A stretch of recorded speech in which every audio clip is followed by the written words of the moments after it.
날마다 매 순간 우리에게 들려오는 소식들은 좋은 소식도 있고 좋지 않은 소식도 있습니다. 좋은 소식이 들려올 때 여러분은 어떻게 반응하시며 또 안 좋은 소식을 듣게 되었을 때 여러분들은 신앙인으로서 어떻게 반응하며 사십니까?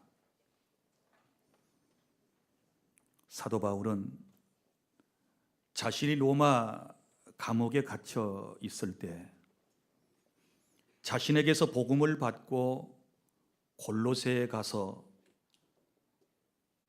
고향 사람들에게 생명의 복음을 전하고 그곳에 교회를 세우고 목회 활동을 하던 에바브라가 찾아와서 골로새 교회의 여러 상황들을 이야기했을 때 먼저는 1절부터 8절까지 말씀에서는 하나님께 감사했다고 했습니다. 그리고 오늘 9절에서부터 12절까지 말씀은 그 교회의 여러 가지 어려운 사정에 대한 이야기를 듣고 특별히 골로새 교회에 침투한 혼합주의적 이단들에 대한 이야기를 듣고 한 번도 방문한 적이 없고 만난 적도 없는 골로새 교회와 그 신자들을 위해서 내가 계속해서 기도한다 라고 말하고 있습니다. 사랑하는 주 안의 성도 여러분, 이처럼 우리는 우리에게 들려오는 소식이 좋은 소식이면 하나님께 마땅히 감사해야 할 것입니다. 그리고 또 좋지 않은 여러 가지 부정적인 이야기들이 들려올 때는 그것은 곧 하나님께서 나에게 기도하라고 주신 기도의 제목들이라는 사실을 아시기를 바랍니다.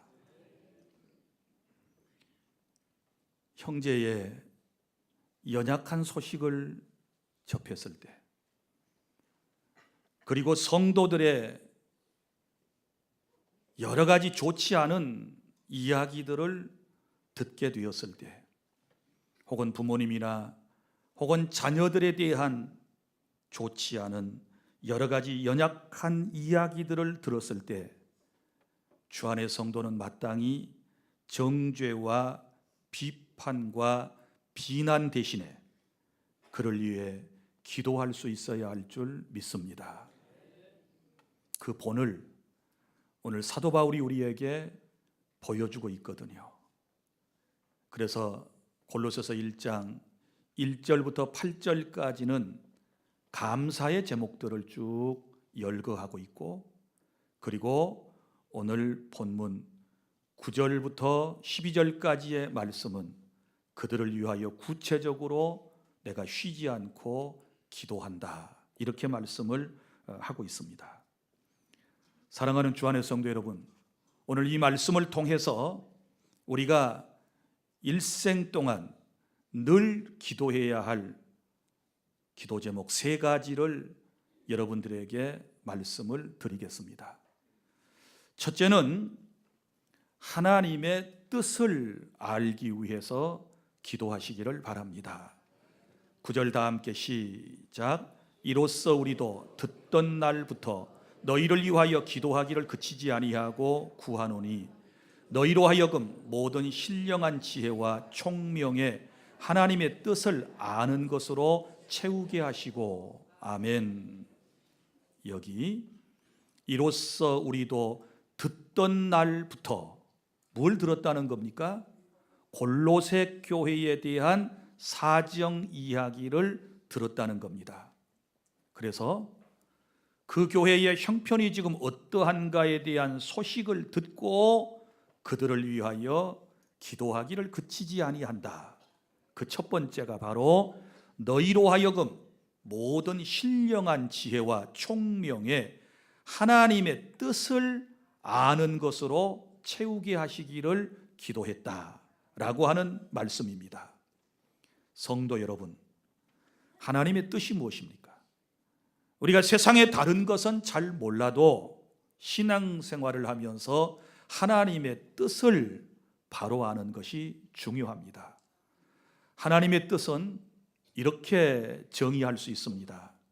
인생을 향하신 하나님의 기대하심과 바라심과 목적을 우리가 하나님의 뜻이라고 정의할 수 있고, 그리고 구체적으로는 하나님의 뜻은 하나님의 백성을 구원하시고 난 이후에 하나님의 형상으로 그를 회복시켜 나가시는 것, 이것이 바로 하나님의 거룩한 뜻임을 여러분이 깨달을 수 있기를 바랍니다. 바울은 골로새 교회를 위하여 기도할 때 그 첫 번째 기도 제목이 다른 게 아닙니다. 부자가 되게 해주세요, 무슨 환난에서 이길 수 있는 힘을 주세요, 혹은 어려운 시험을 잘 통과해내게 해주세요, 이런 기도보다도 먼저는 신령한 지혜와 총명에 하나님의 뜻을 아는 것으로 채워지기를 원했다, 충만하기를 원하고 기도하고 있는 것입니다. 성도 여러분, 하나님의 뜻은 세상의 학문과 지식과 경험으로 아는 것이 아니고 오늘 말씀에 기록한 대로 신령한 지식, 곧 성령님을 통한 하나님의 말씀의 이해와 확신으로 우리가 하나님의 뜻을 알게 되는 것입니다. 여러분, 신앙생활을 하면서 하나님의 뜻을 잘 모르면 우리 신앙이 흔들리게 됩니다. 우리 신앙이 힘이 없습니다. 실수를 하게 됩니다. 하나님 앞에 때로는 범죄하게 될 것입니다. 그래서 우리는 하나님의 뜻을 분명히 알고 신앙생활을 해야 되는데, 자, 하나님의 뜻을 알려면 어떻게 해야 될까요? 성경을 봐야지요. 성경에는 하나님의 모든 뜻이 기록을 통하여 명백하게 계시되어 있기 때문에 우리가 하나님의 뜻을 잘 모르면 무조건 성경을 펼쳐야 하는 것이고, 하나님의 말씀을 연구하고 묵상할 때 성령의 조명하심을 통해서 우리가 하나님의 뜻을 선명하게 알 수 있고 깨닫게 될 줄 믿으시기를 바랍니다.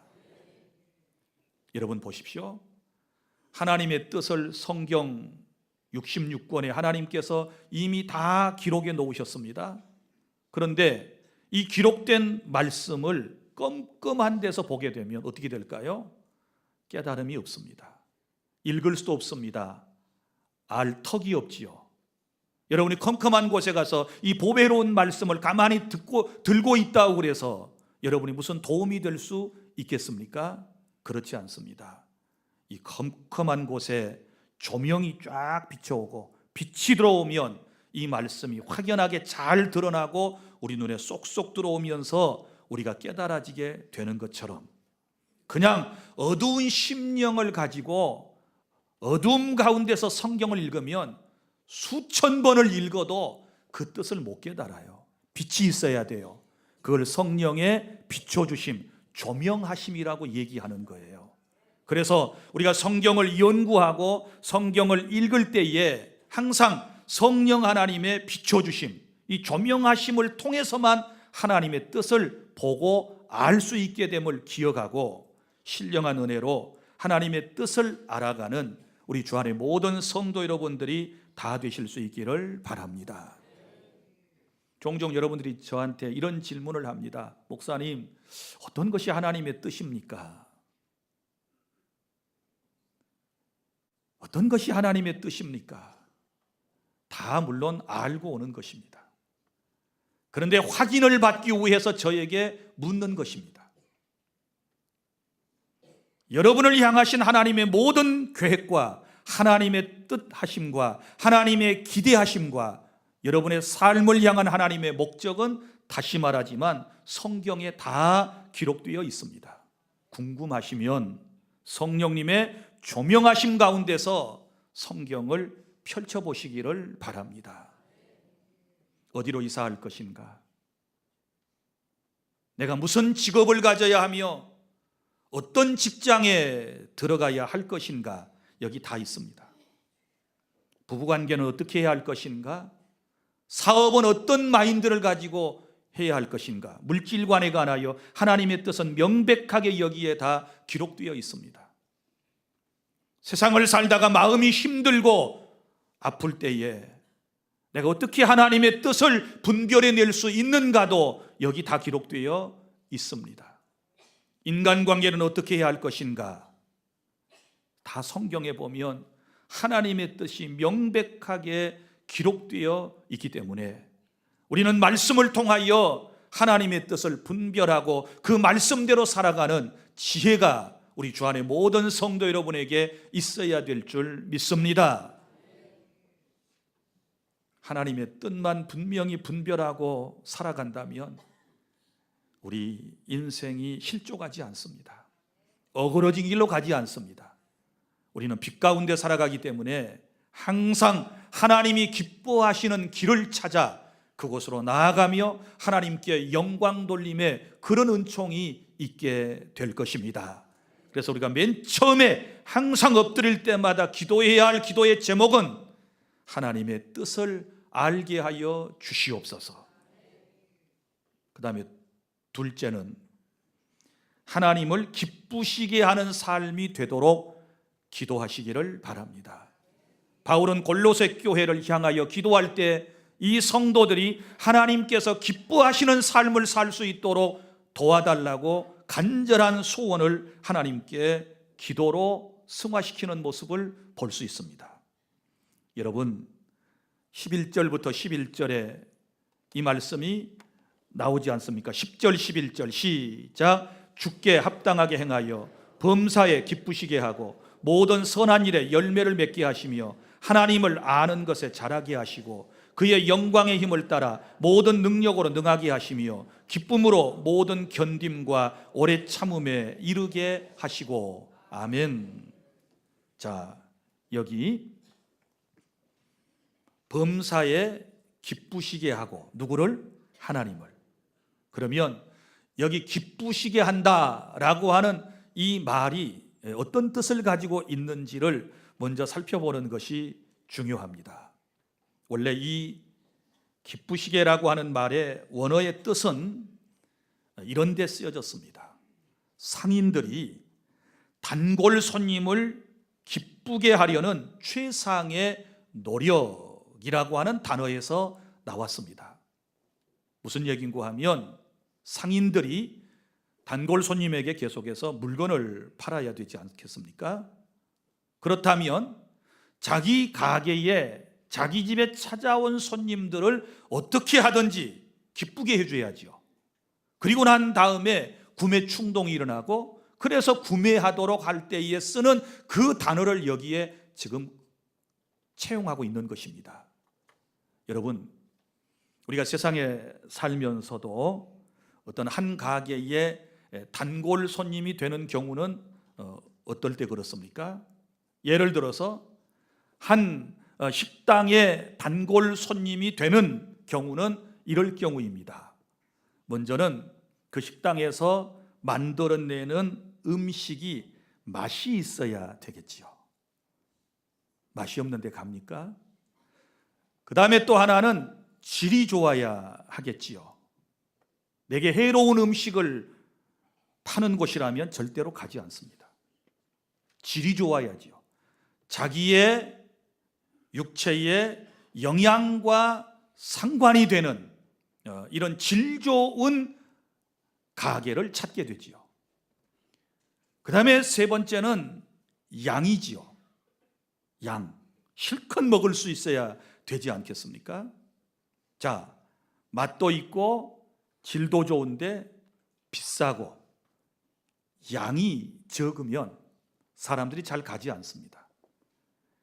그래서 이 세 가지를 충족시켜야 되는데 맛 좋고 질 좋고 양도 어느 정도 되면 사람들이 그 식당을 단골로 다니게 된다는 것입니다. 그런데 그 중에 아주 더 중요한 것이 하나 있는데요.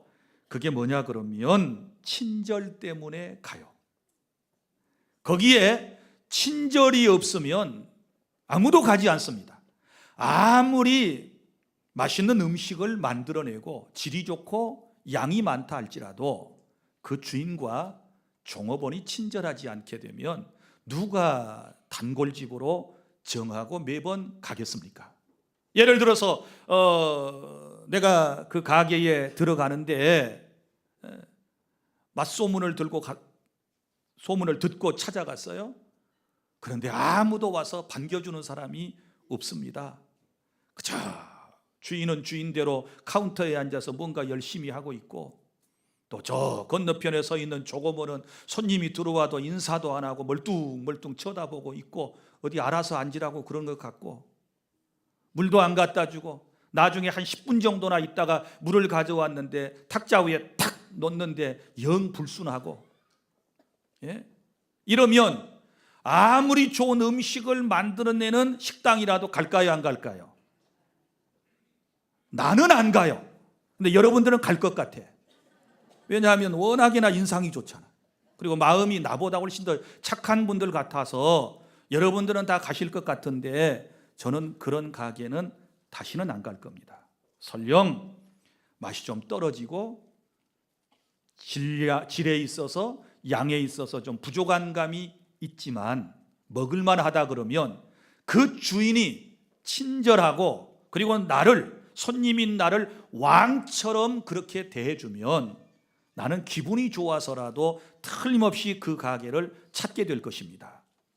여러분, 여기서 바로 기쁘시게 한다, 기쁘게 한다라고 하는 말이 나왔습니다. 가게 주인이, 장사를 하는 분이, 상인이 단골 손님을 최고로 기쁘게 해주는 이런 자세, 우리가 이런 자세 이상을 가지고 하나님을 기쁘시게 하려고 노력해야 한다는 사실을 아시기를 바랍니다. 주께 합당하게 행하여 범사의 하나님을 기쁘시게 하라고 하나님께서 우리에게 말씀을 하셨습니다. 그러면 주님께서 원하시는 삶, 곧 주님께서 원하시는 합당한 삶은 무엇을 의미할까요? 더 쉽게 말하면 하나님을 기쁘시게 하는 삶은 어떤 삶일까요? 오늘 본문은 세 가지를 우리에게 말씀을 하고 있는데, 자, 하나님을 기쁘시게 하는 삶, 먼저는 모든 선한 일에 열매를 맺는 것입니다. 자, 10절, 주께 합당하게 행하여 범사에 기쁘시게 하고 모든 선한 일에 뭘 맺어요? 열매를 맺게 하시며, 이렇게 말했습니다. 자, 그러면 우리가 첫 번째 바울의 기도를 통해서 하나님의 뜻을 알게 해 주십시오, 그런 기도를 해서 하나님의 뜻을 알았으면 이제는 주님께 합당하게 행하여 뭘 맺어야 된다고요? 열매를 맺어야 하는 것입니다. 자, 때때로 우리가 어떤 나무에 대해서 잘 모를 때가 있어요. 이게 포도나무인지 머루나무인지 잘 모를 때가 있어요. 그러면 뭘 보고 알 수 있나요? 열매를 보면 압니다. 머루나무에서는 머루 열매가 맺게 될 것이고, 포도나무에서는 포도 열매가 맺게 될 것입니다. 자, 겨우내 이파리를 다 땅에 떨어뜨려 버리고 앙상하게 서 있는 그 과수나무의 이름을 잘 모를 때가 있습니다. 그런데 나중에 꽃피고 열매 맺는 것을 보면, 아, 이게 밤나무구나, 이게 감나무구나, 이게 사과나무고, 이게 배나무고, 이게 살구나무구나 라고 하는 것을 뭘 통해서 압니까? 열매를 통해서 압니다. 우리의 신앙생활이 그렇습니다. 열매를 통해서 그 사람의 신앙을 평가할 수 있습니다. 그래서 주님께서도 마태복음에서 그런 말씀을 하시지 않았습니까? 거짓 선지자냐 아니면 진짜 선지자냐라고 하는 것은 그 나무의 열매를 보고 아는 것처럼 그의 삶의 열매를 통해서 알게 된다라고 주님이 우리에게 말씀을 하셨지 않았습니까? 그래서 하나님을 기쁘시게 하는 삶은 내 삶에서 선한 열매를 아름답게 맺어드려야 우리 하나님께서 기뻐하시는 것입니다. 할렐루야. 그래서 주님이 원하시는 아름다운 열매를 주렁주렁 많이 맺힐 수 있는 그런 우리 주 안의 모든 성도 여러분들이 다 되실 수 있기를 바랍니다. 이 열매는 우리의 입술에서도 언어의 열매로 나타나야 되고 우리의 행동에 있어서도 삶의 열매들로 구체적으로 나타나야만 하나님께서 기뻐하시는 것입니다. 누군가가 이런 말을 했습니다. 천국에 갔더니 목사의 혀하고 성도들의 귀만 있더래. 뭔 말인지 이해가 되는지. 천국에 갔더니 말 잘하는 설교 잘하는 목사님의 혀하고 입하고 듣기만 잘하는 성도들의 귀만 엄청나게 있더라는 거예요. 나머지 몸뚱아리는 어디 갔을까요? 말 잘하고 듣기만 잘하고 우리가 서로 행하지 않으면, 열매로 우리의 삶이 드러나지 아니하면 우리의 지식은 헛것입니다. 깨달을 수 있기를 바랍니다. 그리고 하나님을 기쁘시게 하는 삶이 되려면 하나님을 아는 지식이 자라야 합니다. 10절 하반절에 하나님을 아는 것에 자라게 하시고, 아멘. 자, 하나님을 아는 지식이 자라나야 돼요.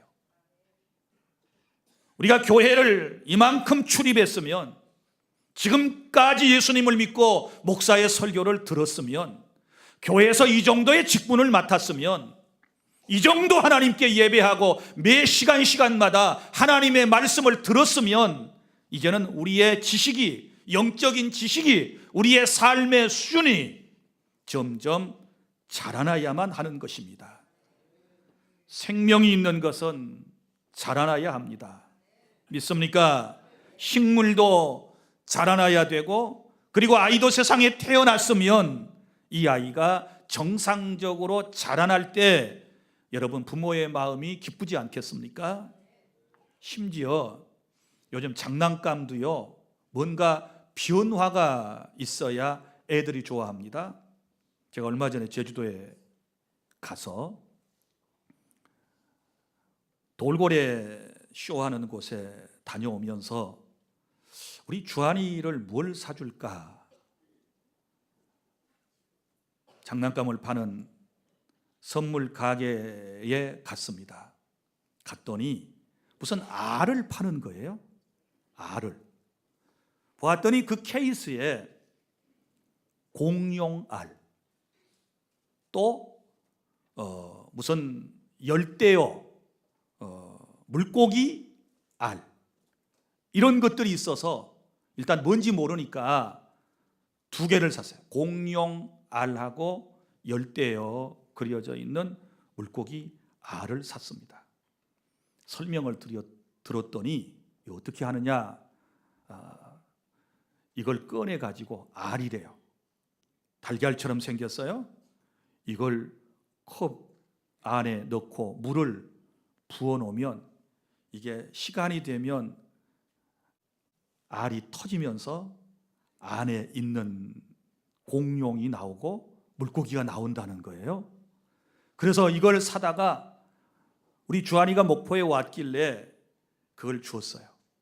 또 더 큰 것도 사왔는데 그거는 우리 집에서 부화시킬 것이 아닌 것 같아서 이건 서울 집에 가서 하고 일단 여기서 한번 해보자. 그리고 컵 안에다가 알을 넣고 물을 3분의 2 정도 붓고 기다리는 것입니다. 분명히 그 알이 깨어난다 그랬으니까. 하루 정도가 지나니까 신기하게도 금이 쫙 갔어요. 하루 반이 지나니까 뭐가 톡 터졌어요. 계란에서 병아리가 부화하듯이 이게 점점 톡톡 터지면서 주둥이가 나왔어요. 그래서 이틀 동안 저희 집에 그걸 물을 주고 기다리다가 더 기다려야 할 것 같아서 그걸 차에다가 조심히 싣고 서울로 갔습니다. 제가 지난주에 다녀왔습니다. 우리 주한이가 그걸 들고 왔습니다. 하나는 공룡, 하나는 열대어 물고기. 이게 시간이 지나니까 정말 그걸 탁 깨뜨리고 나와가지고 이게 밖으로 드러난 거예요. 나는 이걸 보면서 야, 물을 열심히 붓고 아침마다 기다리는 거예요. 와서 또 보고 또 보고. 그런데 만약에 그게 물이 불어가지고 아마 터지는 것 같아요. 이게 터져갖고 나오지 않았다면 아이의 심령 속에 얼마나 큰 상처가 되었을까, 이런 마음이 들더라고요. 나는 착하니까 그런 마음이 들었어요. 얼마나 얘가 실망했을까. 그런데 감사하게도 공룡도 나오고 물고기도 나와서 저한테 보여주는데 얼마나 제 마음속에 흐뭇했는지 몰라요. 이것이 나오기까지 기다릴 줄 알고, 그죠? 기다릴 줄 아는 걸 가르치는 거죠. 하루 자갖고는 절대로 안 나와요. 궁금한 양반들이 많아요. 사다가 집에서 여러분도 한번 해봐요. 안 나오면 기분 나쁘고 나오면 기분이 좋아요. 세상의 모든 것이 다 그래요. 내가 바라는 대로 모든 것이 척척 진행해 가면 마음이 기쁘고 행복감을 느껴요. 그런데 내가 원하는 때에 원하는 것들로 모든 것들이 바꿔지지 아니하게 되면 우리의 마음이 상해요. 우리 하나님께서도 마찬가지예요. 우리가 이만큼 설교를 듣고 이만큼 신앙생활을 했으면 하나님을 아는 지식이 자라나야 우리 하나님께서 기뻐하실 줄 믿으시기를 바랍니다. 사람이 떡으로만 살 것이 아니요 하나님의 입으로부터 나오는 모든 말씀으로 살 것이니라. 말씀을 자꾸 들으면 우리의 영혼이 살게 되고 우리의 영적인 삶은, 우리의 육신의 삶은 성장과 성숙이 함께 일어나서 하나님께 기쁨이 될 줄 믿으시기를 바랍니다. 그리고 하나님을 기쁘시게 하는 삶 세 번째 또 나옵니다. 여기 11절 시작. 그의 영광의 힘을 따라 모든 능력으로 능하게 하시며 기쁨으로 모든 견딤과 오래 참음에 이르게 하시고. 아멘. 자, 이 말씀은 무슨 말씀인가 하면 하나님께서 주시는 힘과 능력으로 능하게 하시며, 이렇게 말씀을 했습니다. 능하게 하신다 라고 하는 말은 능력이 있게 하시며 강하게 하시며 라고 하는 뜻인데, 힘과 능력으로 강한 믿음의 소유자가 되어서 하나님께서 주시는 기쁨으로 모든 것을 견디며 오래 참아내는 이 삶이 하나님을 기쁘시게 한다, 이런 뜻이에요. 이해가 되셨습니까? 자, 하나님의 능력으로 여기 감당할 수 있는 것 두 가지가 나오죠. 하나는 견딤은 그랬어요. 견딤 나와 있죠. 이 견딤이라고 하는 말은 환경을 의미하는 것입니다. 어떤 어려움 가운데서도 주님께 주시는 힘과 능력으로 환경에 굴복하지 아니하고 맞서서 견디어내고 자기의 믿음을 지키는 이 삶이 하나님 보실 때 기쁨이 될 줄 믿습니다. 그리고 오래 참는다 라고 하는 말은 이 원어의 뜻이 뭐냐 그러면 이것은 환경에서 오래 참는 게 아니고 대인관계 속에서 오는 어려움을 오래 참아내는 것을 얘기하는 것입니다. 무슨 얘기인가 하면 내게 원수 같은 사람에게 복수하지 아니하고 오래 참는 것입니다. 이런 삶이 하나님께 기쁨이 되는 거예요. 믿습니까? 잘도 참는 거예요. 그런데 어떻게 참아요? 내 힘으로 참을 수 있나요? 하나님께서 주시는 힘과 능력을 통하여 우리가 대인관계의 모든 어려움을 극복해 낼 수가 있는 것입니다. 믿습니까? 나는 우리 주 안의 모든 성도에게 이런 은혜가 있기를 바랍니다. 그러면 다시 한번 성경 본문에 밑줄을 그어볼까요? 자, 열매를 맺게 하시며 몇 절에 나옵니까? 그리고 자라게 하시고 몇 절에 나옵니까? 또 능하게 하시며 몇 절에 나옵니까? 11절에 나옵니다. 열매를 맺게 하시며 자라게 하시고 능하게 하시며 라고 하는 이 문맥의 내용을 볼 것 같으면 이거 다 현재 분사형으로 되어 있습니다. 그러니까 무슨 얘기인가 하면 계속해서 열매를 맺게 하시며 계속해서 자라나야 하는 것이고 계속하여 능함을 통하여 모든 세상의 것을 견디어내고 오래 참는 것을 주님께서 우리에게 요구하신다는 사실을 믿으시기를 바랍니다. 성도 여러분, 우리의 삶이 하나님을 기쁘시게 하는 삶이 되도록 기도하시기를 바랍니다. 설교를 준비하면서 서울 사랑의 교회를 심우하시다가 지금은 고1이 되신 고 옥하는 목사님의 설교 중에서 이런 이야기를 읽었습니다. 직장을 잃은 젊은 아빠가 있었습니다. 실직 후 몇 달이 지나자 가족들을 위해서 이제는 무슨 일이든 해야 되겠다 생각을 하고 한 회사에 취직을 했습니다. 그가 맡은 일은 외판원이었습니다.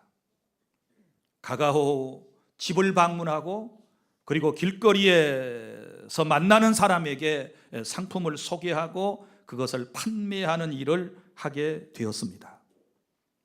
매일 아침 일찍 출근을 해서 길거리에서 혹은 집에서 물건을 팝니다. 그런데 그에게는 두 자녀가 있었는데 초등학교 6학년에 다니는 딸과 그리고 초등학교 4학년짜리 아들이 있었습니다. 젊은 아빠는 너무너무 안 해보던 일이라 힘들고 정말 하루하루가 고통스러운 나날들이었지만 집에 와서는 가족을 생각하고 애들을 생각해서 절대 힘든 티를 내지를 않았습니다. 그리고 행복한 마음으로 직장 생활을 하는 것처럼 그렇게 가족들에게 보여주었습니다.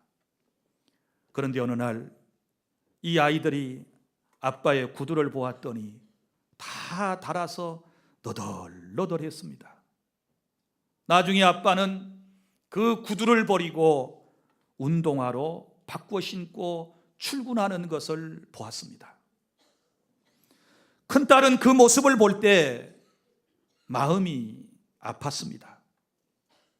어떻게 하면 우리 아빠를 기쁘게 해드릴 수 있을까?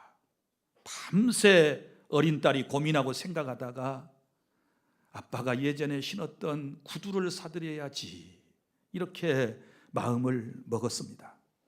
그러면 아빠에게 구두를 사드리려면 돈이 있어야 되는데 내가 돈을 어떻게 모을까 연구를 하다가 이렇게 결정을 했습니다.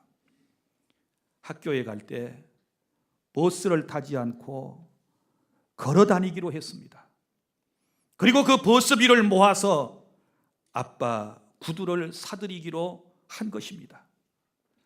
집에서 학교까지는 몇 정거장이나 되는 꽤 먼 거리였지만 아빠의 구두를 생각하면서 이 딸은 매일 걸어서 학교에 가고 또 걸어서 집으로 돌아오는 것입니다. 그러면서 한 푼, 두 푼을 모으기를 시작했습니다. 어느 날 학교를 마치고 걸어오다가 길에서 남동생을 만났습니다. 누나가 묻습니다. 예, 너 버스를 타고 와야지 왜 걸어와? 그러니까 이 남동생이 또 이렇게 말을 했습니다. 누나, 사실 나 아빠 구두 사드리려고 돈을 모으려고 버스 안 타고 나 걸어오고 있어. 이 아이도 그러는 거예요. 그래서 너 얼마나 모았니? 그랬더니 2,000원 모았대요. 그래, 이 딸도 생각해 보니까 자기는 5,000원 모았대. 7,000원이 되었습니다. 이 돈 가지고 구두를 살 수 있겠습니까? 그런데도 이 아이들의 생각이 얼마나 기특합니까? 우리를 낳아주고 길러주고 언제나 자신들을 사랑해주는 그 아빠를, 힘들어하는 아빠를, 직장을 잃고 힘들어하는 아빠를 구두가 다 너덜너덜해서 밑창이 다 떨어지는 그때까지도 자신들을 위하여, 가족들을 위하여 헌신하는 우리 아빠를 위해서 무엇을 해드릴까 생각하다가 구두를 사드리기로 하고 버스를 타지 않고 돈을 모은 이 아이들 얼마나 귀합니까?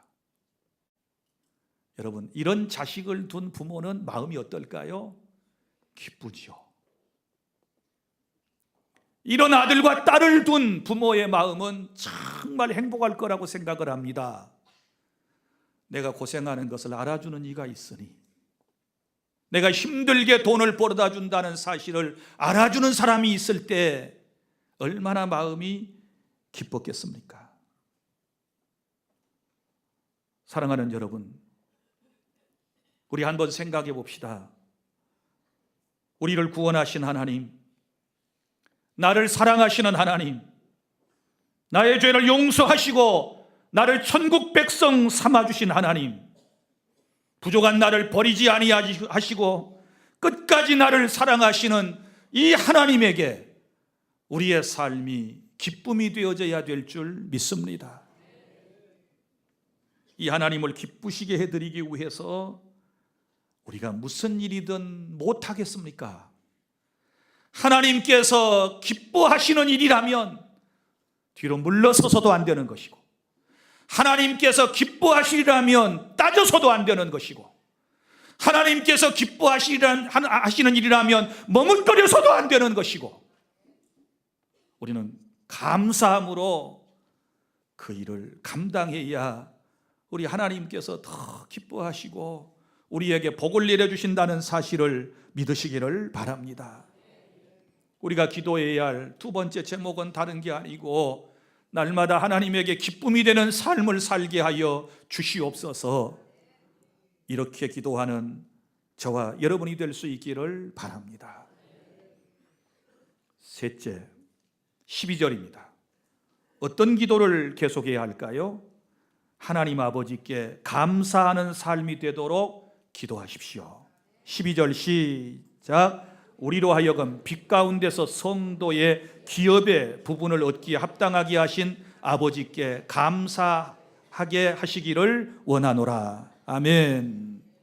자, 아버지께 감사하게 하시기를 원한다, 이렇게 말씀을 하고 있습니다. 여기서 바울이 감사하는 기도의 제목 두 가지가 나오지 않습니까? 하나는 우리를 빛 가운데서 살게 해주신 은혜에 대하여 감사를 하고 있습니다. 그래서 빛 가운데서라고 하는 말은 무슨 말인가 하면 하나님의 영광과 하나님의 은총과 하나님의 사랑을 말하고 있는 것이고, 그리고 빛 가운데 계신 하나님의 나라를 여기서 말씀을 하고 있는 것입니다.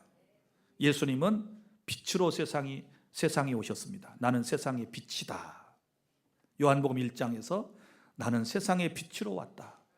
그런데 많은 사람들이 안타깝게도 빛으로 나오지 않는다라고 주님께서 한탄하셨습니다. 그럼 왜 많은 사람들이 빛이신 주님께로 나오지 아니할까요?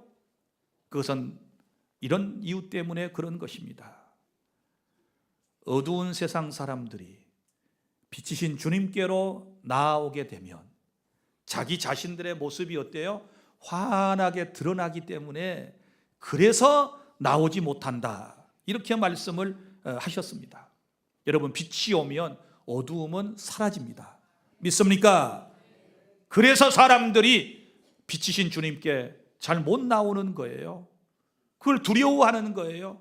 왜? 지금까지 어두움에서 행할 때는 아무것도 보이지도 않았고 아무것도 드러나지 않았지만 이제 빛으로 나오게 되면 자기 자신들의 모든 모습이 적나라하게 드러나기 때문에 빛으로 오는 것을 싫어한다.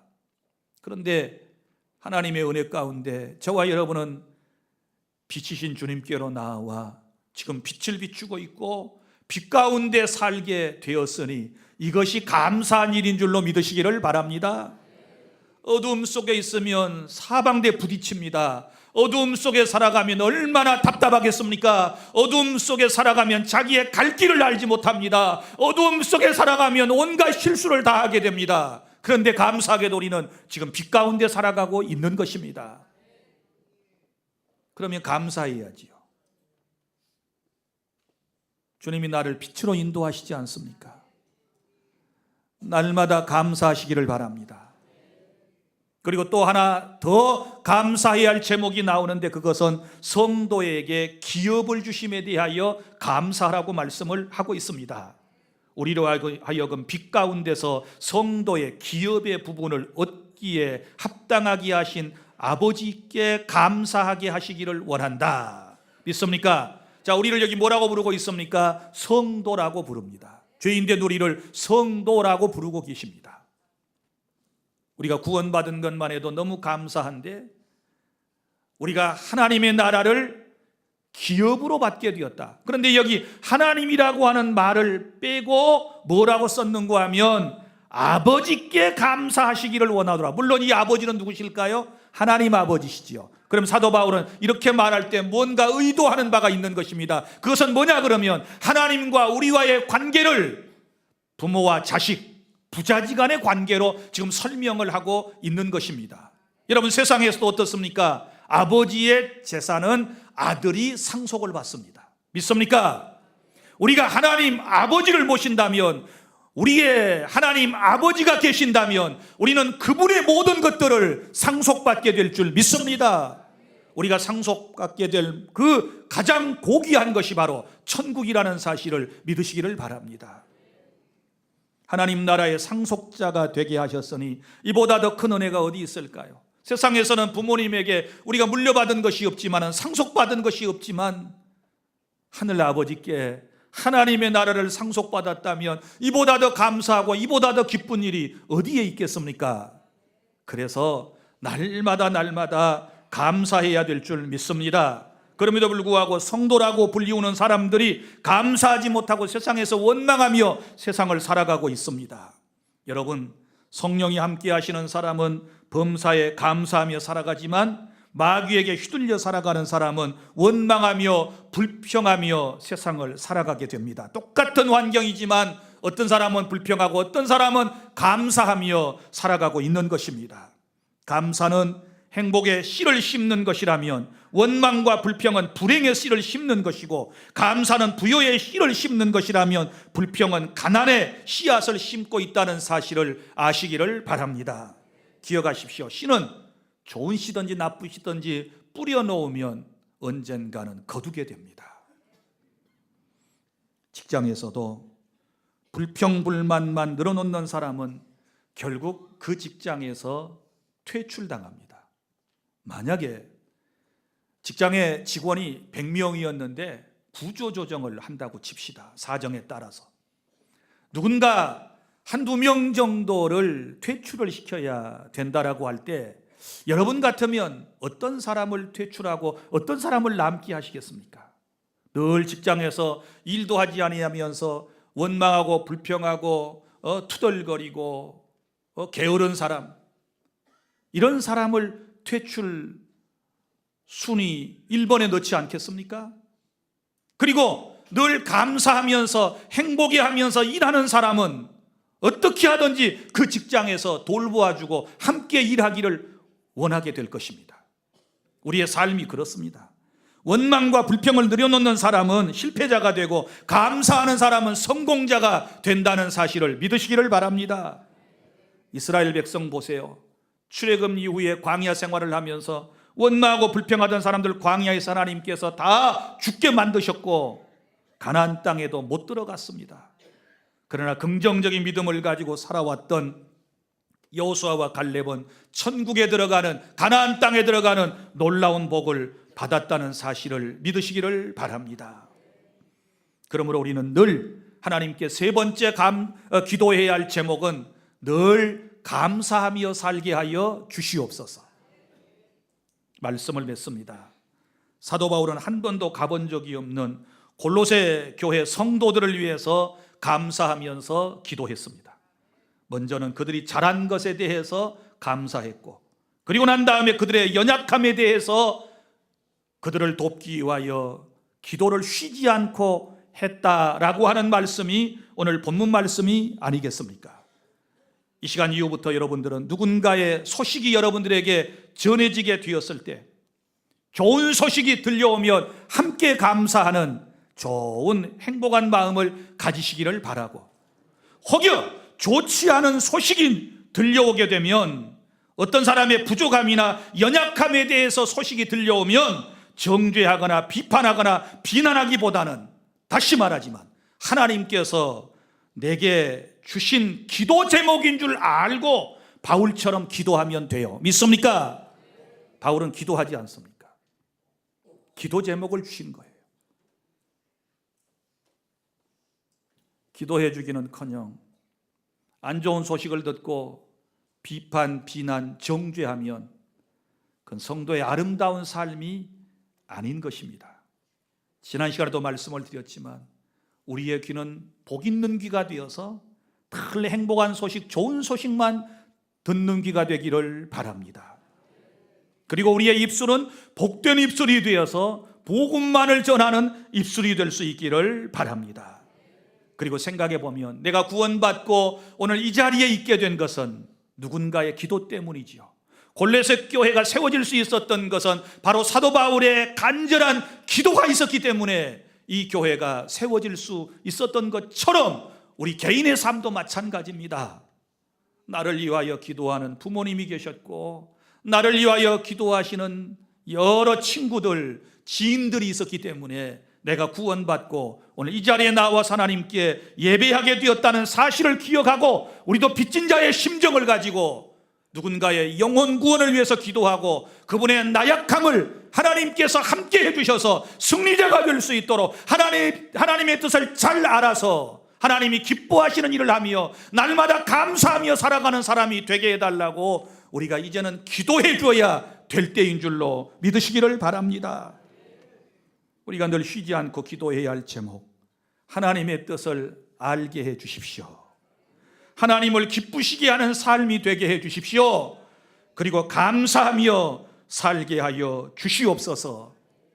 이 기도가 오늘 저와 여러분이 드려야 할 중요한 기도의 제목들임을 꼭 기억하시고 이렇게 기도하고 또 이런 삶이 될 수 있기를 바랍니다.